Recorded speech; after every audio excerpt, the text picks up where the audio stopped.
এই মুহূর্তে আছি পুরো ফাঁকা মাঠের মাঝখানে। দেখো আমার চারপাশটা পুরো দেখাচ্ছি তোমাদের। আমি এই মুহূর্তে দাঁড়িয়ে আছি পুরো ফাঁকা মাঠের মাঝখানে। এই মাঠের মাঝখানে আমি এই মুহূর্তে দাঁড়িয়ে আছি। দেখো পুরো চারপাশটা, দেখো চারপাশটা পুরো ফাঁকা মাঠ। আমি তোমাদের ব্যাক ক্যামেরায় দেখাচ্ছি, ওই দেখো আমার ছেলে দাঁড়িয়ে আছে। এই চারপাশটা দেখো পুরো ধূসর এক মাঠ রয়েছে। হ্যাঁ, পুরো ধূসর মাঠ রয়েছে। এই দিকটা দেখো কিছু গাছপালা রয়েছে, এখান দিয়ে রাস্তা রয়েছে। আর এই পাশগুলো দেখো একটু সবুজ হয়েছে, এইগুলোয় আলু গাছগুলো একটু বড় হয়েছে। আর যে ধূসর জায়গাটা দেখলে ওই জায়গাতেও আলু গাছ বসানো হয়েছে, কিন্তু ওগুলো এখনো বড় হয়নি, ওগুলো পরে বসানো হয়েছে। এই দেখো চারপাশটা পুরো পুরো অংশ, কিছু কিছু অংশ সবুজ আর কিছু অংশ দেখো ধূসর হয়ে রয়েছে। এই দেখো মানুষজন কাজ করছে এখন মাঠে। এই দেখো এই পাশগুলো দেখো পুরো ধূসর হয়ে রয়েছে, এই দিকটা পুরোটাই ধূসর প্রায়। হ্যাঁ, এই দেখো এই উম, মাটি দিয়ে উঁচু উঁচু করে রাখা আছে, এগুলোর মধ্যে আলু বসানো হয়েছে, গাছ এখনো হয়নি। তো গাছ হয়ে গেলেই এই জায়গাগুলো পুরোটা পুরো সবুজ হয়ে যাবে, পুরোটা পুরো সবুজ হয়ে যাবে। এর থেকে ঠিক 10 দিন পরে আমি তোমাদের একটা ভিডিও দেবো। আজ থেকে ঠিক 10 দিন পরে, মোটামুটি 10 থেকে 15 দিনের মধ্যে দেখবে এই পুরো জায়গাটা পুরো সবুজ, সবুজে ভরে গেছে একদম। এই যে দূরে দেখছো, এই দূরে ঠিক এই যে বাড়িগুলো দেখা যাচ্ছে, আমি একটু জুম করে দেখাই। এই যে বাড়িগুলো দেখা যাচ্ছে, এই বাড়িগুলো, এইখানটা আমাদের বাড়ি, এখান ঠিক এই জায়গাটা আমাদের বাড়ি। এই এই দেখো এই ঠিক নালার মধ্যে দিয়ে এই পাইপের মাধ্যমে জলটা আসে, সাবমার্শাল থেকে এই জলটা আসে, এই ঠিক নালার মধ্যে দিয়ে যায়, এইগুলোই আলু খেতে দেয়া হয়। এই দেখো এখানটা ফলো করো, এই নালার মধ্যে দিয়েই জল দেওয়া হচ্ছে মাঠে। এই দেখো এইভাবে ঠিক নালার মধ্যে দিয়ে, এই দিকটা জল দেওয়া হয়ে গেছে অলরেডি, আর এই দিকটা পুরো শুকনো রয়েছে, এখনো পর্যন্ত জল দেওয়া হয়নি। এই দেখো এই নালার মধ্যে দিয়েই জল দেওয়া হচ্ছে। এই দেখো আমি ঠিক মাঠের আলের মাঝখানে দাঁড়িয়ে আছি। একদিকের এই ক্ষেতটা দেখো, এদিকে আলু গাছগুলো বেশ বড় বড় হয়ে গেছে, কিন্তু এই পাশের জমিটায় দেখো এখনো সবে আলু গাছ সবে বেরোচ্ছে, মানে অঙ্কুরিত হচ্ছে সবে। ঠিক এই মাঠের আল দিয়ে আমাদের যেতে হবে, দেখো আগেই যাচ্ছি, দেখো এখানে আলু গাছগুলো দেখো, এগুলো বড় হয়ে গেছে। আমি তোমাদেরকে আলু বসানোর একটা ভিডিও দেখিয়ে দেবো, ঠিক আছে, কিভাবে আলু বসাতে হয়। এই দেখো পাশের জমিটা দেখো জল দেওয়া হয়ে গেছে, এই গাছগুলো এবার বড় হবে, ধীরে ধীরে বড় হয়ে যাবে। বড় হয়ে গেলে ঠিক এইরকমই হয়ে যাবে গাছগুলো। তোমাদের আরো কিছু গাছ দেখাচ্ছি, দেখো মানে যে চাষ হয় এখানে দেখো। এগুলো কি গাছ তোমরা দেখলে বুঝবে হয়তো। দেখো এগুলো কিন্তু মটর কড়াই গাছ, ঠিক আছে, পুরো এই ক্ষেতটা পুরো মটর কড়াই গাছ হয়েছে। এছাড়াও তোমাদেরকে আমি আরো অনেক রকম গাছ দেখাবো। দেখো এই গাছগুলোই কিন্তু কিছুদিন পর মানে ফল হবে, অলরেডি ফুল হয়ে গেছে, আর কটা দিন পরেই এগুলো ফল হবে।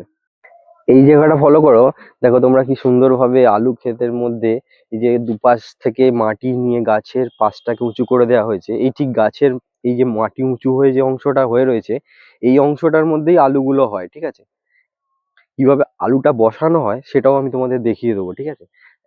মানে একটা আলুর যতগুলো অঙ্কুর থাকে, মোটামুটি 4 থেকে 5 টুকরো হয়ে যাবে প্রতিটা অঙ্কুর। মানে একটা একটা করে আলু গাছ এইভাবে বেরিয়েছে, মানে প্রতিটা অঙ্কুর থেকেই, মানে ওই একটা টুকরো থেকে, মানে একটা আলু কাটলে 4 থেকে 5টা টুকরো হবে, ওই 5টা টুকরোর মধ্যে একটা টুকরো থেকে কিন্তু এই এক একটা গাছ বেরিয়েছে। আর এই এক একটা টুকরো থেকে মোটামুটি যে আলু গাছটা হবে তাতে প্রায় 8টা 10টা করে আলু হবে।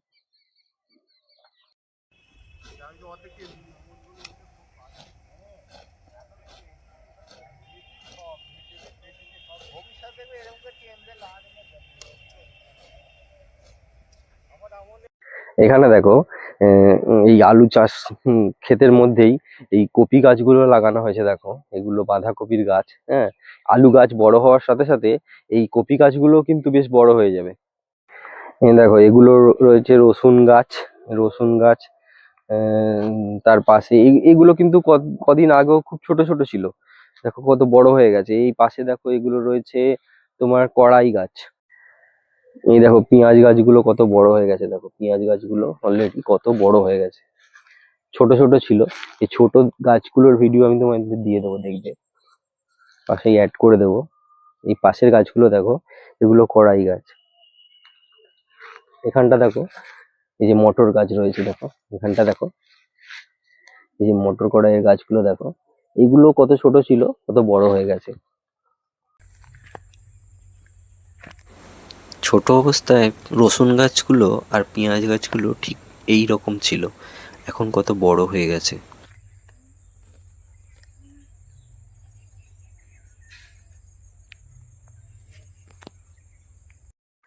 দেখো এই কুল গাছটা দেখো কত কুল হয়েছে, দেখো কি কুল বলে এগুলো, বোম্বাই কুল না কি বলে। দেখো গাছটায় কত কুল হয়েছে, দেখো পুরো পড়ে আছে একদম ভিতরে ভিতরে, পাতার ভিতরে ভিতরে রয়েছে, দেখা যাচ্ছে না। এই দেখো কুল, প্রচুর কুল হয়, একদম পুরো ভরে আছে পুরো, দেখো মানে পাতার ফাঁকে ফাঁকে রয়েছে, তোমরা দেখলে হয়তো বোঝা যাচ্ছে না, সামনে থেকে দেখে বোঝা যাচ্ছে, দেখো ফাঁকে ফাঁকে রয়েছে, দেখো কত ফুল হয়েছে, দেখো এই দেখো একদম হাতের সামনে, হাতের সামনে একদম, হাতের সামনেই কুলগুলো হয়ে রয়েছে। এই দেখো এগুলোই বড় হবে, আর 5-10 দিন, 10 দিন 15 দিন পরেই দেখবে এগুলো মোটামুটি খাবার মতো হয়ে যাবে, দেখো কুল হয়ে রয়েছে, দেখো এটা দেখো এখানে ভর্তি, দেখো পাতার ফাঁকে ফাঁকে, পাতার ফাঁকে ফাঁকে দেখো কুল হয়ে রয়েছে, দেখো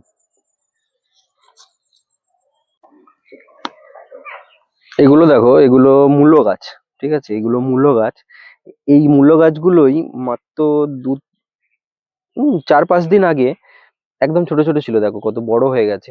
এই 5 দিন আগে যে ছোট ছিল সেই ভিডিওটা আমি এর সঙ্গে অ্যাড করে দেবো, তোমরা দেখতে পারবে, দেখো একদম ছোট ছোট ছিল তখন, এখন কত বড় হয়ে গেছে। আর একটা সপ্তাহ টাইম দিলে এই মূল্যগুলোই মোটামুটি খাওয়ার মতো হয়ে যাবে, শাক খাবার মতো হয়ে যাবে, এবং ফলও খাওয়ার মতো হয়ে যাবে। দেখো ছোট অবস্থায় গাছগুলো ঠিক এই রকম ছিল। এটা দেখো সর্ষে ক্ষেত, এই সর্ষে ক্ষেতে দেখো অলরেডি ফুল এসে গেছে। আমি আগে একটা ভিডিও করেছিলাম, সেটা দেওয়া হয়নি তো, আজ থেকে 5-7 দিন আগে সেই ভিডিওতে তোমরা দেখলে দেখতে পাবে এই গাছে তখনও ফুল আসেনি, এখন অলরেডি ফুল এসে গেছে। এবার দেখো পুরো সর্ষে গাছ, পুরো ক্ষেতটাতেই মোটামুটি ফুলে ভরে গেছে। এই দেখো এই পুরো জায়গাটাই সর্ষে ক্ষেতটা পুরো ফুলে ভরে আছে একদম, কত সুন্দর লাগছে, কালারফুল লাগছে। ছেলে তার সঙ্গে খেলা করছে দাঁড়িয়ে দাঁড়িয়ে, ওর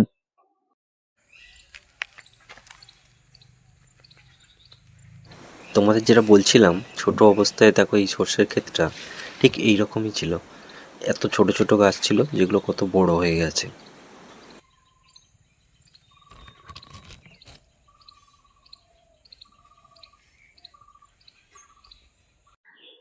এই দেখো ক্ষেতের মধ্যে আমার ছেলে ফুলগুলো নিয়ে খেলা করছে, ফুল ছিঁড়বি না বাবা। তো চলো ভিডিওটা আর বেশি বড় করব না, এখানেই শেষ করছি। সবাই ভালো থেকো, থ্যাংক ইউ।